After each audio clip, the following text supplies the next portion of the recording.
Car వెళ్తుంటే జర్కులు వచ్చేసేది. Jerk అంటే ఎక్సలేటర్ తొక్కుతున్నా పవర్ ఉండదు, జర్క్ అంటే పవర్ లూజ్ అవుతూ ఉంటుంది. ఇది ఎందువల్ల అని చెప్పి చాలా టెస్ట్ చేశారు, షోరూంలో కూడా చాలా చేశారు.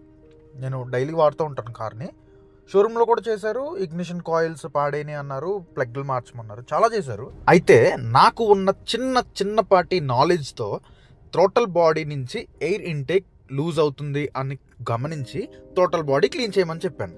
థ్రోటల్ బాడీ క్లీన్ చేసేటప్పటికి 95% ప్రాబ్లం రెక్టిఫై అయిపోయింది. ఆ మిగిలిన 5% ఎందుకు అంటే ఇంకా ఇన్డెప్త్ క్లీనింగ్ జరగాలి అంతే. సో ప్రాబ్లం ఇక్కడ ఉంది.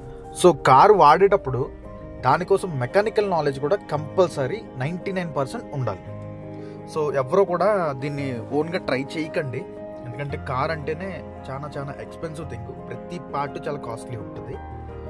కాబట్టి ఆ పార్ట్ కోసం మీకు పూర్తిగా తెలిస్తే మాత్రమే దాన్ని టచ్ చేయండి.